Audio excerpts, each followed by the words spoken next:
에베소서 3장 5절부터 13절까지의 말씀을 교독하시겠습니다.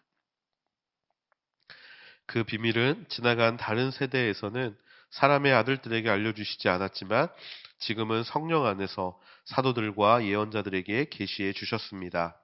그 비밀은 이방 사람들도 복음을 통해 그리스도 예수 안에서 함께 상속자들이 되고 함께 지체들이 되고 함께 약속의 참여자들이 되는 것입니다.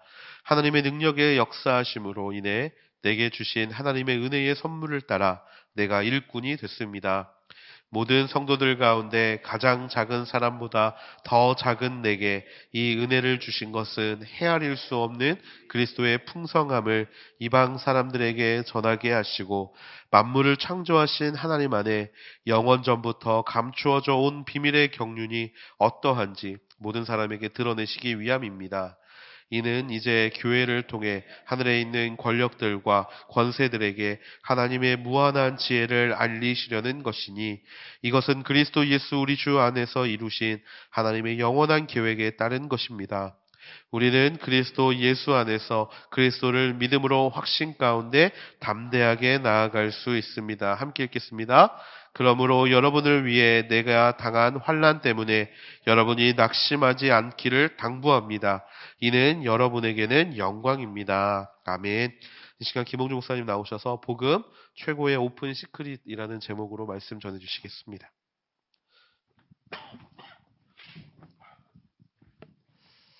사람들은 비밀이라고 하면 귀를 쫑긋 세우죠. 호기심이 일어납니다. 이것은 비밀인데 너만 알아야 돼. 다른 사람한테 절대 얘기하면 안 돼. 그러면 이제 그 사실을 알고 막 얘기를 하고 싶어서 입이 근질근질해집니다. 근데 비밀에는 두 가지 종류의 비밀이 있습니다. 하나는 이 닫힌 비밀, closed secret이 있을 수 있습니다.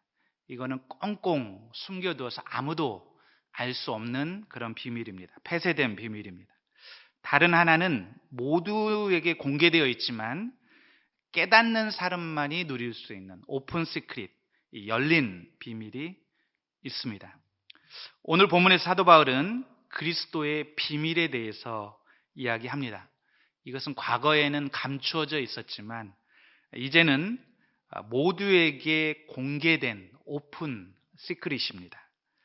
기독교의 이 비밀은 인간으로서는 발견할 수 없지만 그리스도 안에서 성령의 조명을 통해서 발견하게 되는 그런 비밀이죠. 이제는 이 비밀이 모든 교회, 전체 교회에게 속한 진리가 되었습니다. 이것이 믿지 않는 사람들에게는 우리가 고린도 후서 4장에 보면 이 세상 신이 마음을 혼미케 함으로 이거를 깨닫지 못하게 가리워져 있다, 이런 표현을 씁니다.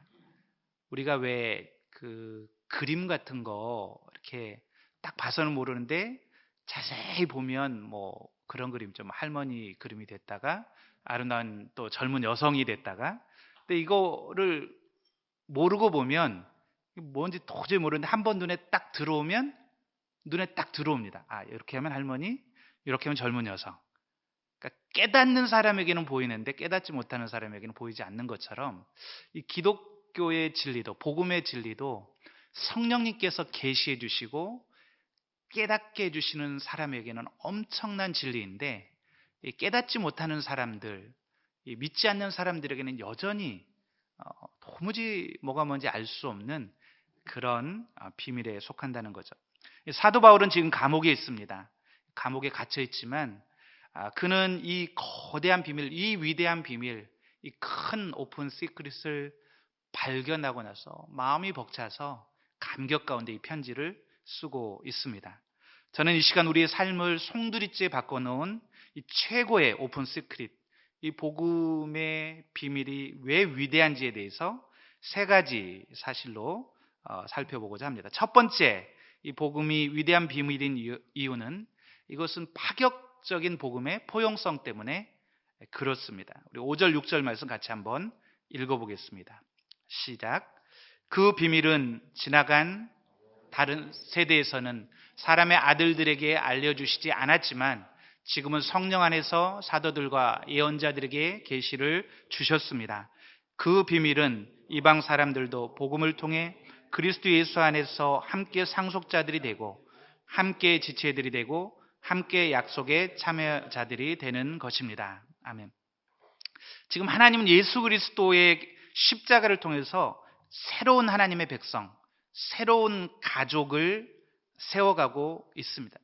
하나님이 새로운 성전을 세워가신다고 할 수가 있습니다. 그런데 이 새로운 가족은 어떤 단일한 민족이나 어떤 특정한 사람들로만 이루어진 공동체가 아니라, 가족이 아니라 다 문화, 다 인종, 다양한 사람들로 이루어진 가족이라고 말하고 있습니다.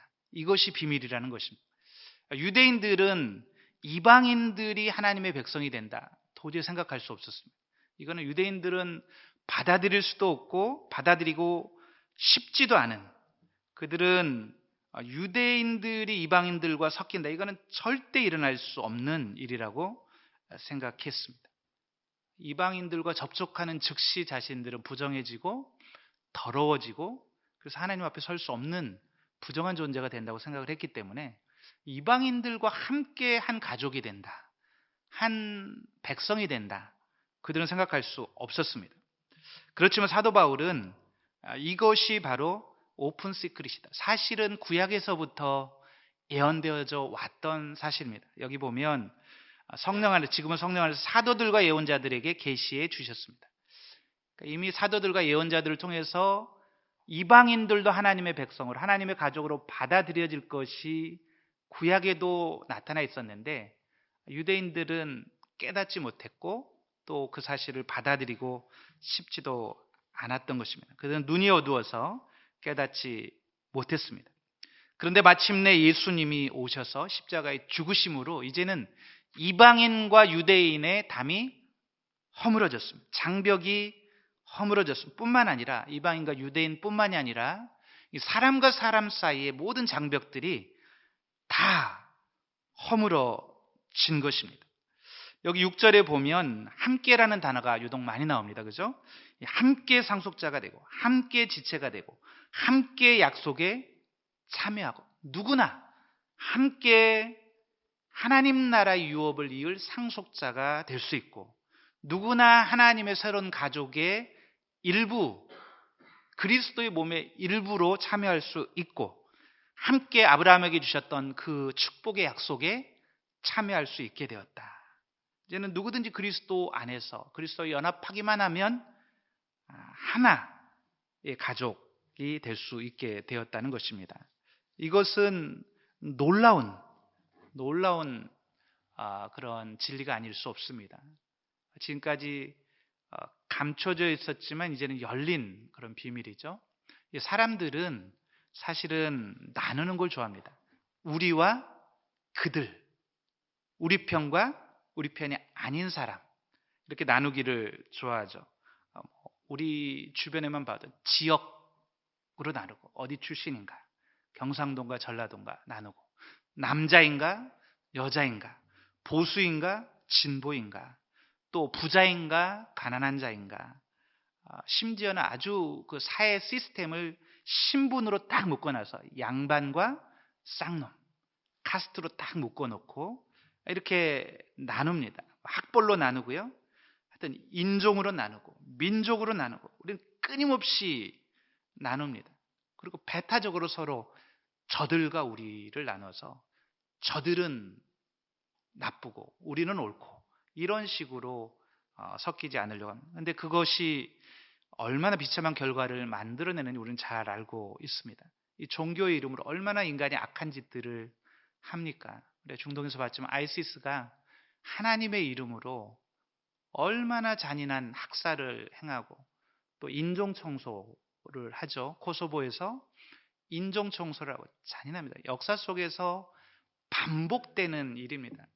나치가 600만의 유대인들을 학살했지만 뿐만 아니라 많았습니다. 터키인들이 아르메니아 200만, 100만을 학살했고, 역사 속에서 민족과 민족을 나누고 아예 저 민족은 없어져야 된다, 씨를 말려야 된다, 인종 청소를 지금도 그런 일들이 일어나고 있습니다.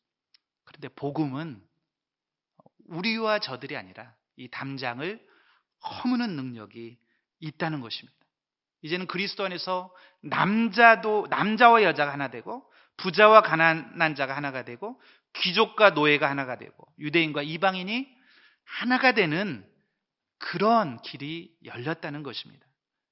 복음은 도저히 함께 할 수 없을 것 같은 사람들을 하나 되게 하는 그런 능력이 있을 뿐만 아니라 한 가족으로, 그리스도 안에서 한 가족으로 만드는 그런 아름다운 일들이 일어나게 합니다. 우리가 왜 초대 한국 교회 많이 들어봤죠. 우리 설교 시간에 듣고 그랬는데, 옛날에 양반 상놈이 있던 시절에 같은 교회에서 처음에는 섞이지 않으려고 그렇게 하다가 나중에는 복음을 깨닫고 이 진리를 깨닫고 나서는 양반이 상놈을 받아들이고, 그래서 백정이 장로가 되고 목사님이 되니까 아주 귀족 양반이 오히려 겸손하게 그들을 섬기고, 이런 일들이 복음 안에서 일어나는 거예요. 로마 시대에도 예수님당 이 초대교회에서도 노예와 귀족들이 같이 모여서 예배하는 이런 하나 되는 역사가 일어나는 것이죠. 이것이 바로 하나님이 복음 안에서 꿈꾸시는 새로운 가족, 새로운 몸, 새로운 성전에 대한 비전입니다.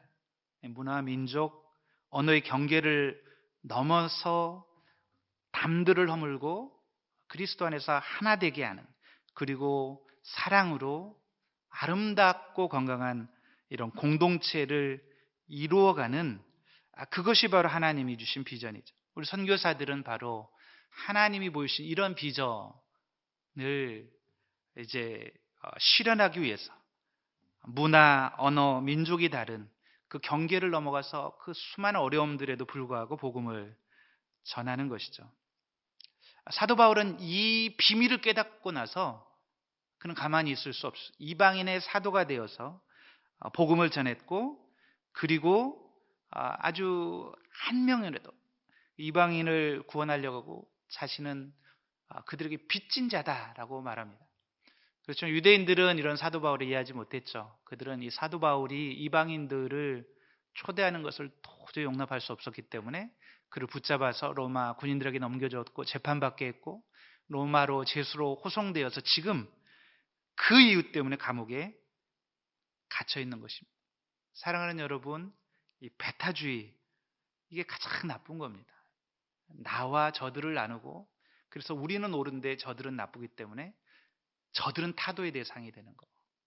이 흑백 논리, 이 배타주의, 이거 참 나쁜 겁니다. 우리는 복음으로 이것을 허물고 우리가 새로운 가족, 새로운 몸, 하나된 공동체를 이룰 수 있다는 비전을 품어야 합니다. 오직 복음만이 이렇게 모두가 하나 될 수 있는 포괄적인 그런 비전을 우리에게 제시해 주는 것이죠. 저는 지난주 일주일 동안 설 명절에 인도네시아를 다녀왔습니다. 인도네시아에 가서 많은 선교사님들도 만나고, 또 옛날 제가 섬겼던 한국 성도들도 만나고, 그리고 인도네시아 지도자들도 만났습니다. 특별히 우리 온누리교회하고 MOU를 맺은 교단들이 있거든요. 이 메단의 학가이 교단이라고, 그 다음에 인도네시아 가장 큰 교단 GBI 교단 지도자들을 만났는데, 얼마나 환대를 주고 반겨주는지. 우리 여기 간사님들도 전에 학가이 교단 그 장로님 만났는데 오늘도 몇 번 왔어요. 이분이 이제 자카르타에 집이 있어서 저는 식사만 하고 헤어지려고 그러는데 집에 가야 된다는 거예요. 지금 굉장한 걸 준비해 놨대요. 그래서 집에를 갔더니 제가 두리안을 좋아하는 줄 알고 가기만 하면 두리안을 어마어마하게 준비를 하는데 철이 아니거든요. 근데 사모님이 식사 장소에 안 나오셨다 그랬더니 집에서 두리안을 이렇게 싸놓고, 그래가지고 계속 두리안을 깨서 그냥 먹으면 금방 또 갖다 놓고, 먹으면 갖다 놓고. 그래서 사실은 아무리 좋아해도 그렇게 많이 먹기는 싫은데 지난번 갔을 때도 며칠 동안 두리안만 먹었거든요. 이분들 때문에. 우리 간사님들 같이 갔는데 간사님들은 두리안 안 좋아해서 저 피해 있고, 덕분에 저 혼자 그거 다 먹느라고. 근데 한편으로는 나하고 만난 지 얼마 되지도 않았는데 우리가 한 주님 예수 그리스도를 함께 섬기고 또 한 성령 안에서 한 믿음을 고백한다는 이유로 벌써 우리가 이렇게 형제가 되고 가족이 되어서 내가 누구라고, 그 어르신들이 두리안을 막 사오고, 또 지비아의 교단 우리 관계자들도 일부러 굉장히 이렇게 바쁜 분들이 노회장 정도 되는 지도자들인데 일부러 오셔서 같이 식사하고 교제하고, 몰랐던 사람들인데, 아프리카를 가도 몰랐던 사람들인데 그리스도를 믿는다는 이유로, 우리가 한 소망, 함께 하나님 나라의 백성 한 몸이 되었다는 이유로 우리는 금방 친해질 수 있습니다. 금방 하나 될 수 있습니다. 이게 복음의 능력입니다. 이게 이 복음의 위대한 점이고, 복음은 모든 장벽을 허물고 배타적으로 적대하던 것들을 하나 되게 만드는 것이죠. 사랑하는 여러분, 혹시 여러분들 안에 도저히 나는 이 사람하고는 같이 할 수 없다, 저 사람은 절대 안 돼 하는 사람이 있습니까? 우리의 삶 속에서, 우리 주변에서 만약 이런 사람들이 있다면 여러분 미리 단정 짓고, 나는 이 사람과는 절대 같이 갈 수 없다. 이거는 복음의 정신이 아닙니다. 복음은 그런 사람마저도 품고 하나 되게 하는 능력이 있습니다. 우리 가족 가운데 소원해진 우리 가족이 있다면, 마음에 상처가 있어서 이제 안 보고 살까요 하는 분이 있다면, 복음의 이 비밀을 깊이 다시 한번 묵상하시고 먼저 손을 내미시고, 또 우리 직장에서, 우리 이웃에서 내가 상처 때문에 마음을 닫고 있는 사람들이 있다면 이 복음의 능력으로 그들을 품고 다시 먼저 손을 내밀 수 있는 저와 여러분 되기를 간절히 축복합니다. 두 번째 비밀은 측량할 수 없는 복음의 풍성함입니다. 우리 8절 9절 말씀을 같이 읽겠습니다. 시작. 모든 성도들 가운데 가장 작은 사람보다 더 작은 내게 이 은혜를 주신 것은 헤아릴 수 없는 그리스도의 풍성함을 이방 사람들에게 전하게 하시고, 만물을 창조하신 하나님 안에 영원 전부터 감추어져 온 비밀의 경륜이 어떠한지 모든 사람에게 드러내시기 위함입니다. 아멘. 여기 보면 바울은 자신을 모든 성도 중에 지극히 작은 자보다 더 작은 자라고 고백을 합니다. 이 겸손의 표현이죠.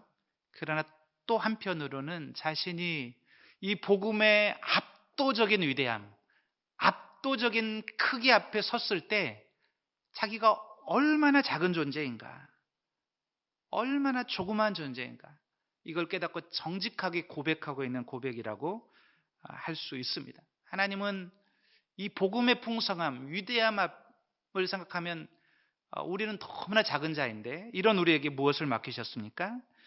헤아릴 수 없는 그리스도의 풍성함을 이방 사람들에게 전하게 하시고, 이 복음에 대해서 이렇게 표현하고 있어요. 헤아릴 수 없는 그리스도의 풍성함. 여기서 헤아릴 수 없다는 것은 원어로는 발자국을 따라가도 끝을 찾을 수 없는, 그러니까 도저히 따라가는데 끝을 찾을 수 없는 이런 표현이라고 합니다.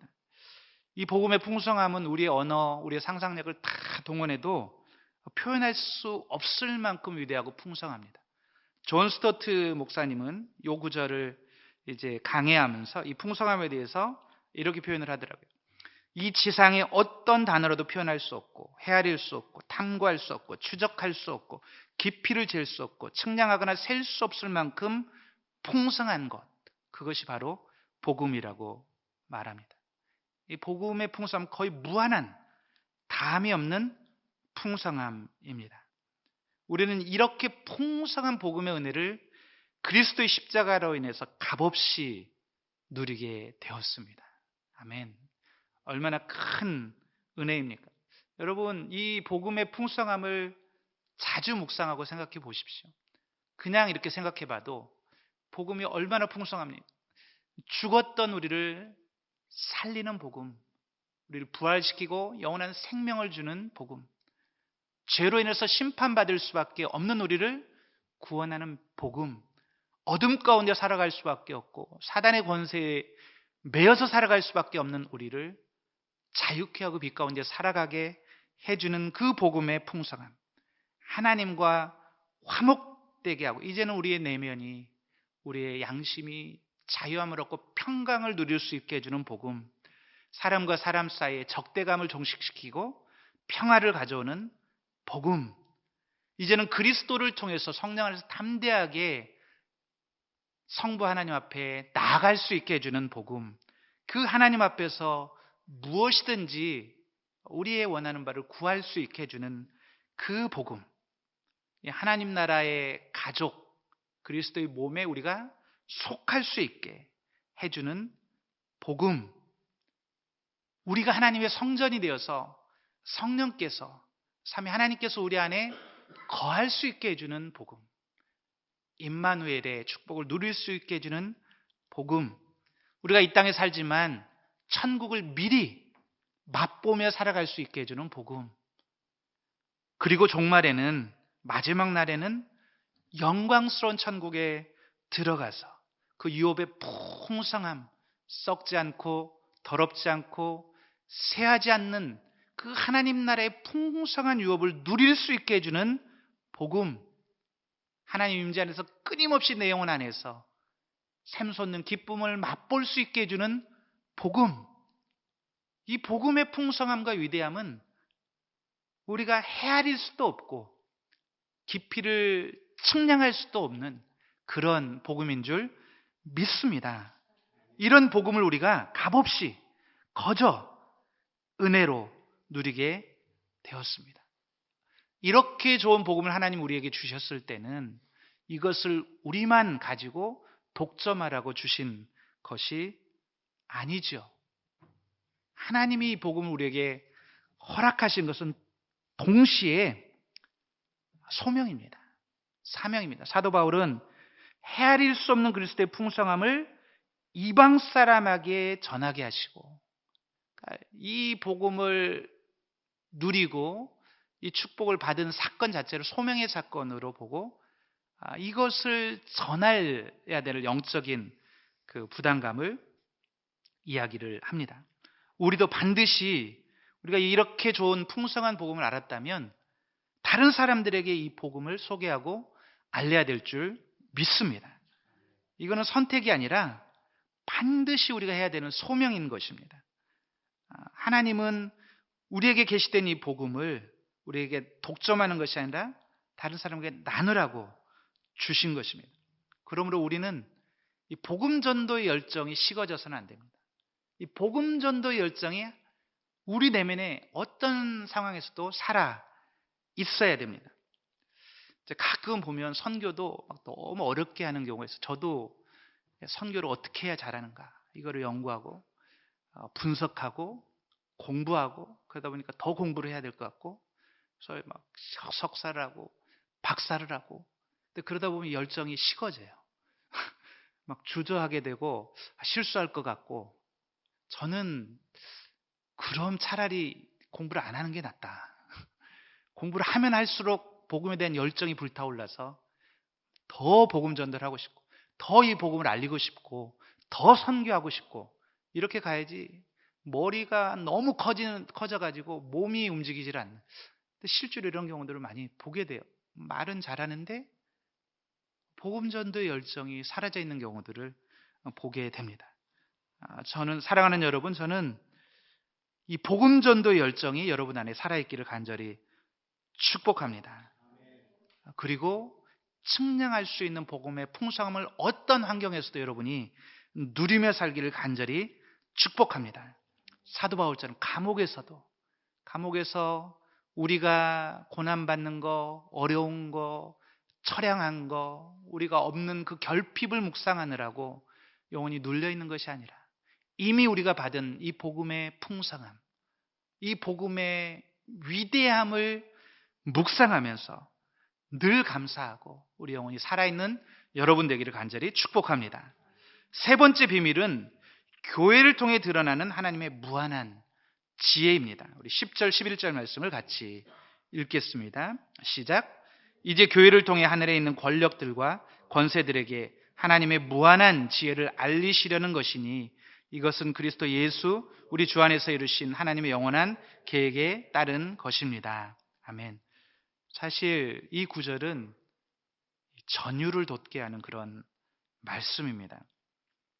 하나님께서 온 우주와 이 온 우주의 영적인 존재들, 천사들과 영적인 존재들에게 당신의 지혜를 알리고 싶을 때 어떻게 하느냐? 바로 교회를 통해서 하신다는 이야기입니다. 우리는 가끔 교회를 보면 교회가 너무 연약해 보여서 너무나 허물이 많아서 실망할 때가 있습니다.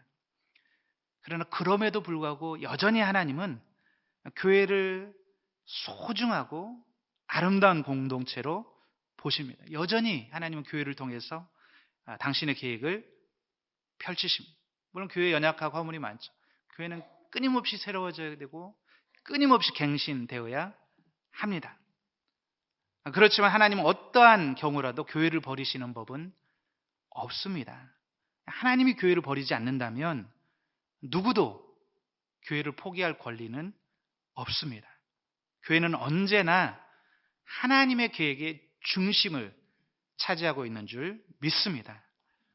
또 존 스토트 목사님은 10절에 이제 교회를 통해 하늘에 있는 권력들과 권세들에게 하나님의 무한한 지혜를 알리시려는 것이니 라는 구절을 이렇게 설명을 합니다.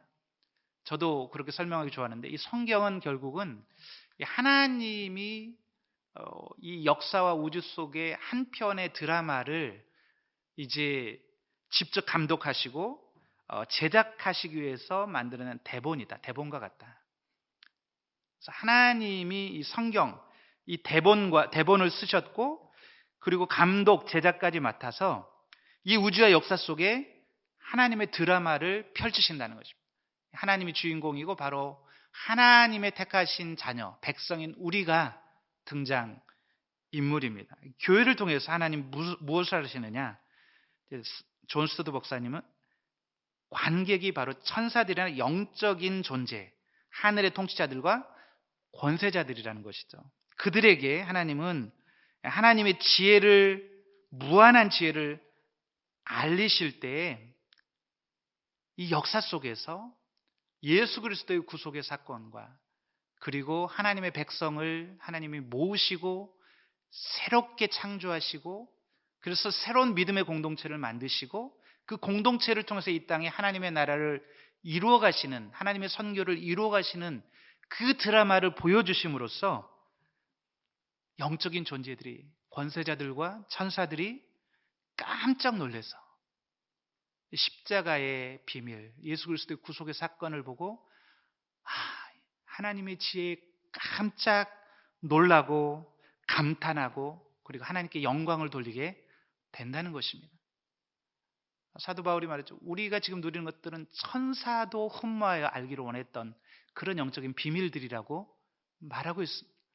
여러분, 예수 그리스도가 성자 하나님이 성육신하시고 인간이 되셔서 피조물을 위해서 우리를 위해서 십자가에 피 흘려 대속제물이 되시고 우리를 구원하시고 성령으로 새롭게 하시고 하나님의 백성 만드시는 이런 사건, 이거는 영적인 존재들도 상상하지 못했던 하나님의 지혜입니다. 하나님의 무한한 자비와 지혜와 능력이 나타나는 사건이고 그리고 하나님은 이 연약한 자들을 들어서 새롭게 하시고 그리고 그들을 영적인 존재로 다듬으시면서 교회를 이루시고 그 교회를 역사의 중심에 두시고 교회를 통해서 세상을 변화시키시고 하나님의 선교를 이루어가는 이런 과정들, 이거는 놀라운 하나님의 능력이자 지혜라는 것입니다. 여기에 복음의 비밀이 있습니다. 세상에서는 도저히 볼 수 없는 세상과는 완전히 다른 가치관과 세계관과 그런 삶의 방식을 가지고 살아가는 대조공동체라고 그러죠. 대한공동체. 그러니까 교회는 그러한 공동체가 돼야 됩니다. 하나님이 임재하시는 공동체는 어떻게 세상과 다른가? 이거를 보여주고 또 이 땅에 살지만 이 땅에 있지만 하나님 나라를 미리 맛보게 하는, 하나님 나라가 대충 저렇겠구나 사람들이 보고 놀라고 감탄하게 만드는 그런 공동체, 하나님의 비밀을 간직한 공동체, 그게 바로 교회라는 것입니다. 그렇기 때문에 교회는 우리 성도들의 삶의 중심이 돼야 됩니다. 어떤 사람들은 이 교회를 하찮게 여깁니다. 교회 가면 머리 아프고 그 사람들 막 이런 거 복잡하고 싫고, 그래서 이제 가난한 성도들, 안 나가 성도들이 많죠. 요즘 신앙이라는 건 하나님과 나 사이 개인적인 거지 굳이 교회 가서 공동체를 이루고 이렇게 살아야 되는가. 심지어 이제는 무교회주의라는 그런 것을 지향하는 분들도 있었습니다. 교회 싫다. 그냥 교회 없이 신앙생활하는 게 낫다. 근데 그렇지 않다는 것입니다. 교회는 하나님의 정말로 그 신비한 그런 백성 공동체입니다. 우리는 공동체로 부르심을 받았고 공동체로 주님의 사명을 이루어가면서 공동체 안에서 삼위 하나님의 그 사랑의 친밀한 관계를 보여줘야 될 사명을 가진 공동체입니다. 그러니까 교회를 보고 하나님을 세상이 볼 수 있고 알 수 있는 거죠. 하나님의 특징은 무엇입니까? 관계적인 존재라는 거예요. 하나님은 사랑의 존재고 친밀한 관계의 존재라는 것이죠. 이거를 보여주는 방법은 교회로 모이는 것입니다.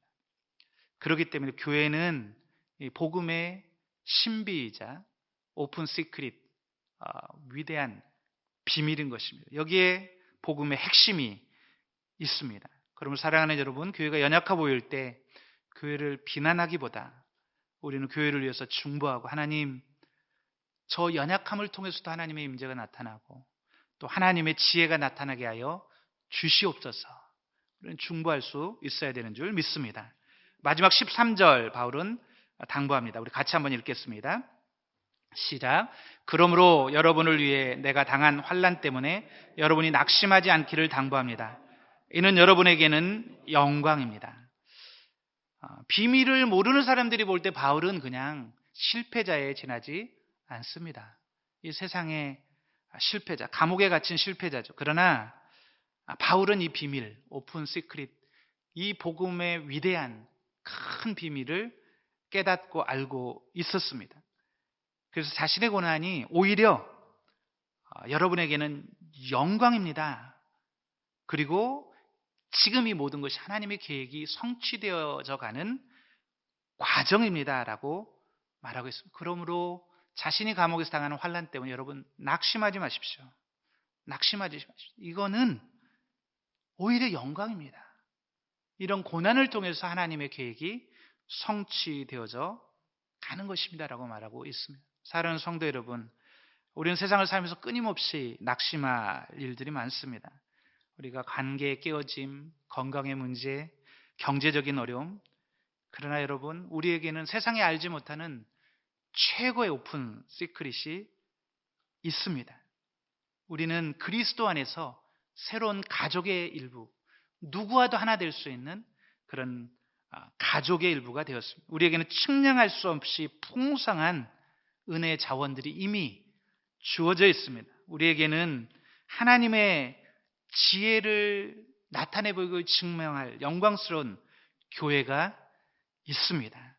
우리가 이런 비밀들을 가슴에 품고 매일매일 세상 속에서 기죽지 않고 담대하게 승리하며 살아가는 저와 여러분 되기를 간절히 축복합니다. 우리 한번 기도하겠습니다. 기도할 때 하나님, 우리가 이 복음의 풍성함을 깨닫게 도와주옵소서. 복음의 비밀을 더 깊이 알게 도와주시옵소서. 복음의 능력을 알게 하시고 복음의 넓이를 알게 도와주시고 그리고 교회의 영광을 깨닫게 도와주시옵소서. 우리 같이 한번 주님 이름 부르고 기도하겠습니다.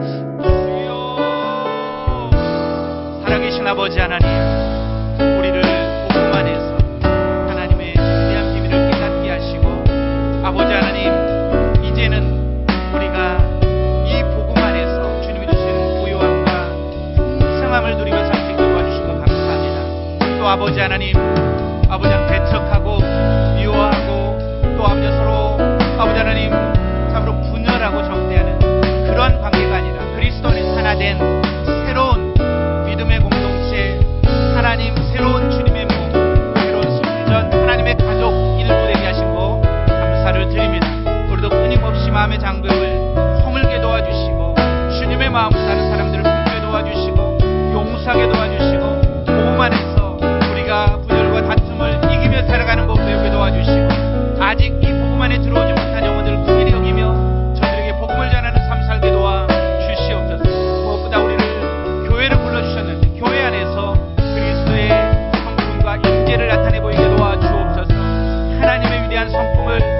나타내버리게 도와주시고 교회를 사랑하며 교회 일부러 함께 주님이 주신 비전 사명 이루어가게 도와주시옵소서. 살아계신 주님, 우리에게 그리스도의 비밀을 깨닫게 하시니 감사합니다. 감추어졌던 이 놀라운 복음이 이제는 우리의 삶의 실제가 되게 하여 주시옵소서. 끊임없이 낙심할 상황 속에서도 측량할 수 없이 풍성한 복음을 기억하게 하시고 우리가 이 복음으로 인해서 세상을 이기며 또 우리가 이 복음으로 인해서 힘을 얻는 우리 모두가 되게 도와 주시옵소서. 감사합니다. 예수님의 이름으로 기도드렸습니다. 아멘.